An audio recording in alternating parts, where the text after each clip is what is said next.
Hola, hola, bienvenidos. Mi nombre es Lorena Álvarez. Hola a todos, yo soy Sergio Cárdenas y el día de hoy tenemos un tema súper Y interesante. por supuesto muy cultural, así que bienvenidos. Esto es Viajando en el Arte.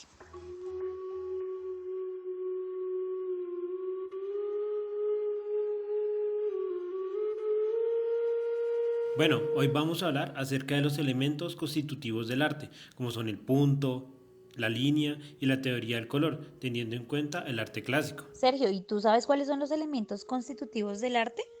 La verdad es que sí, leí un libro de Kandinsky el cual habla de los elementos básicos del arte, ya sean abstractos o reales, y estos se dividen en tres partes, el punto, la línea y el plano.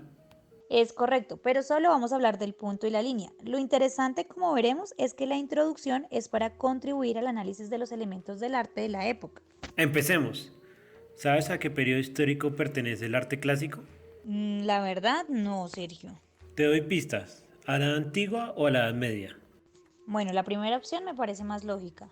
Muy bien, en el transcurso del programa veremos si estás o no en lo cierto. Estupendo. Bueno, comencemos entonces definiendo qué es el punto. Según Kandinsky, podemos decir que el punto es la unidad mínima de una comunicación visual.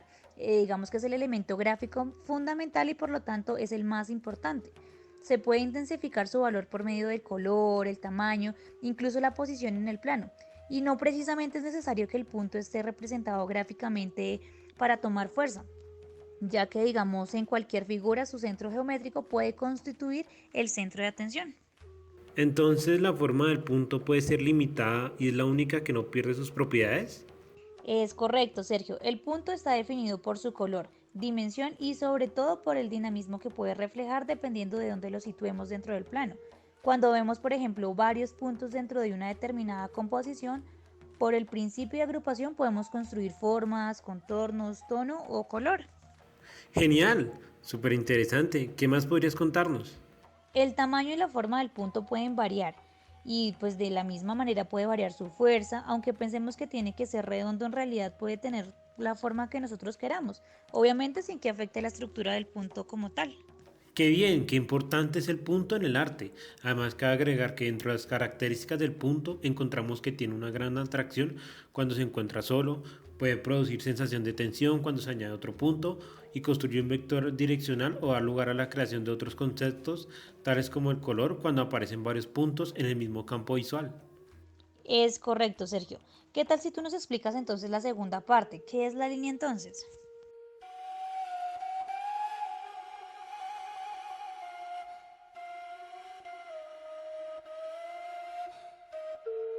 Según Kandinsky, la línea es el trazo que deja el punto al moverse.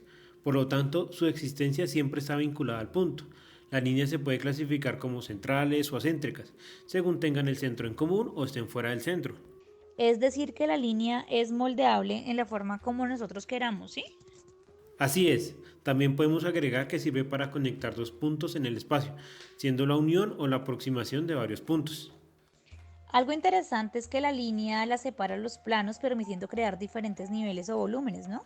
La línea puede tener múltiples significados y distintas formas de expresiones, desde la conformación de figuras a otros significados como acción, dirección, movimiento e incluso estabilidad también. Para continuar, ahora hablemos de la teoría del color. Sí, está bien, Sergio, me parece.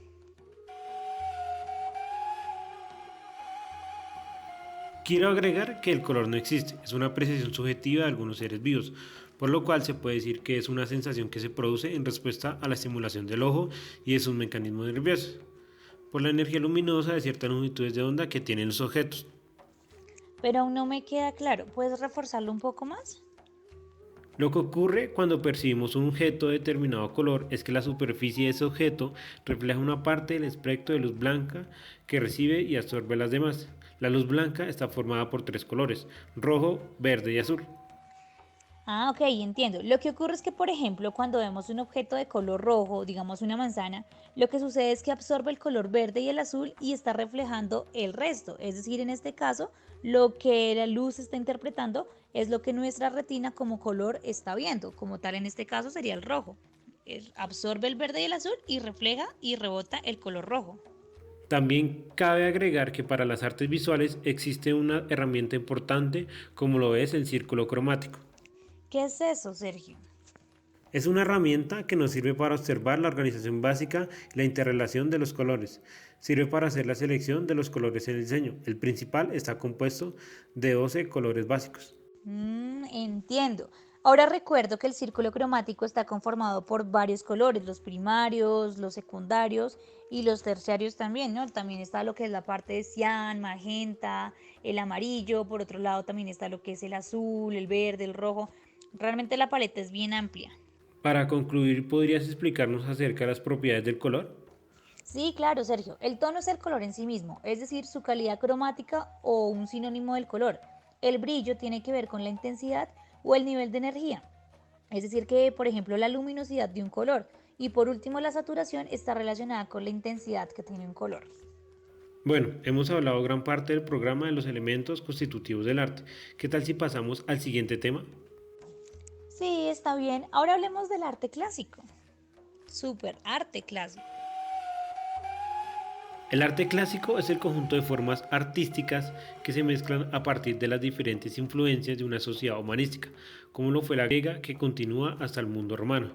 Este intentó expresar la visión sensible y sentimental que tiene el artista, ya fuera por el mundo real o imaginario. Muy buena explicación de este estilo de arte, oye.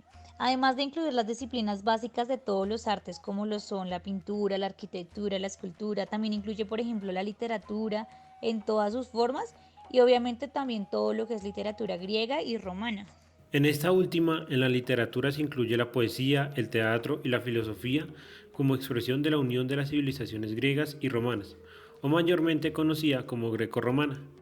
Ven, Sergio, ¿qué te parece si profundizo un poco del arte clásico en Grecia y tú hablas un poco entonces de la expresión romana? Está bien, Lorena, estoy de acuerdo. Ok. Bueno, los griegos comenzaron en el siglo V antes de Cristo a construir sus propios templos en piedra. Cada uno tenía su propio estilo y por supuesto eran específicos, ¿no? Los materiales utilizados eran distintos según la localización. Por ejemplo, la piedra caiza se utilizaba en el sur de Italia y también en Sicilia, el mármol en las islas griegas y en Asia Menor, y la caliza revestida con un mármol en el resto del continente. Más tarde, ya pues el tiempo vino avanzando, empezaron lo que son los edificios y principalmente todos estos fueron en mármol. En la polis griega se crearon las plazas públicas llamadas agoras y construían también en el centro de la vida urbana donde se desarrollaba como la vida económica, política, religiosa, digamos que estaba como el centro de todo. Ahí mismo se reunían los hombres para charlar de los temas diversos, asuntos, exponían demasiado todo como el tema de mercadeo, mercancías y todo este tema, ¿sí? Y por supuesto fue ahí donde inició la creación de las bibliotecas como la famosa biblioteca de Panteno, los gimnasios, las torres, por ejemplo, también de los vientos, los edificios, donde se colocaban los relojes de sol o de agua y una especie de veleta y por supuesto los templos y altares a los dioses. Muy bien, Lorena. La arquitectura de los templos griegos se han dividido tradicionalmente en tres estilos u órdenes denominados dórico, jónico y corintio. De la pintura griega solo queda constancia hasta el momento a través de las fuentes literarias que hablan de varios maestros como Polignoto, Parraiso, bueno, y Zeuxi, el retratista de la corte de Macedonia, también por medio de las copias romanas y sobre todo por medio de la cerámica. Muy bien, Lorena, continúa, por favor. Respecto a la cultura griega, pues sirvió como modelo, mejor dicho, en todo. Fue la perfección formal de la belleza humana. Por ello es un arte que realmente es totalmente antropomorfo. Se centra en la representación de las figuras humanas perfectas en cuanto a las medidas, a la muestra, a sentimientos humanos, total. Continúo con el arte romano. La arquitectura romana fue considerada por los romanos expresión de su poderío. En la ciudad romana, el centro de la vida urbana era el foro, que era el lugar de reunión, centro de vida política, judicial y religiosa. Dentro del foro se crearon los mercados y más tarde se ampliaron a sus alrededores. Oye, qué bien, qué interesante. En el Imperio Romano, entre los siglos I y II después de Cristo, las ciudades no se amurallaron o sus murallas fueron muy bajas, pero a partir del siglo III la creciente amenaza de los bárbaros hizo necesario este tipo de construcciones. Para abastecerse de agua, construyeron los acueductos y templos en los cuales emplearon la piedra y el ladrillo, pudiendo añadir a sus construcciones elementos arquitectónicos curvados como el arco, la bóveda y la cúpula. Como su ejemplo más claro está el Panteón de Agripa en Roma. También crearon teatros y anfiteatros, siendo el más famoso el ya nombrado Anfiteatro Flavio o Coliseo en Roma, construido en el año 80 después de Cristo. Famoso también fueron los circos que se utilizaban para espectáculos como el de las carreras de caballos. Las construcciones de las casas eran de varios tipos. Los domos, que así se llamaban las casas unifamiliar de la ciudad, pertenecientes a los ciudadanos acomodados, y la ínsula, que eran unos bloques de casa donde vivía la gente pobre. Fuera de la ciudad se levantaba la villa, que eran dos clases: la villa urbana, que era un tipo de residencia lujosa para los ricos, y la villa rústica, o casa de campo dedicada a la agricultura y la ganadería. Qué bueno el arte romano. Oye, Sergio, ¿tienes algo más para agregar entonces? Sí, de la pintura romana quedan escasas muestras, como por ejemplo los murales descubiertos y conservados en las excavaciones de Pompeya, que nos dan a entender que la pintura debió tener una importancia primordial en la Roma clásica, pues todas las casas presentaban en sus paredes pinturas que en muchos casos eran de altísima calidad. Es decir, que en los vestigios de Pompeya ya se encontraron pinturas dentro de las casas de murales públicos. Sí, así es. Y para concluir, respecto a la cultura romana, se puede decir que tiene como referente de Grecia, de la cual toma su modelo de inspiración.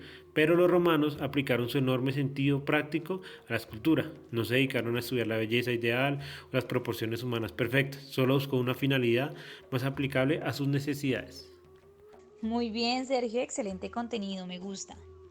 ¿Crees que este breve resumen sea interesante y educativo? Creo que dichas pautas son útiles para la correcta creación estética del arte. Además, cabe agregar que los elementos constitutivos del arte, como lo son el punto, y pues en el arte, la línea, el color, se encuentran representados en el arte clásico grecorromano. Claro, en todos los tipos de arte como lo son la arquitectura, la escultura, etcétera.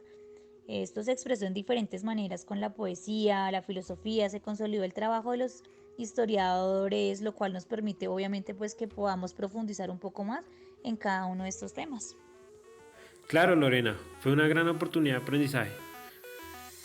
Por hoy finalizamos nuestro programa. Nos vemos en una próxima ocasión. Bueno, claro que sí, Sergio. Entonces así llegamos al final del capítulo del día de hoy en nuestro programa. Y bueno, nos estaremos viendo nuevamente aquí para continuar hablando de arte, porque esto es Viajando en el Arte. Chau, chau.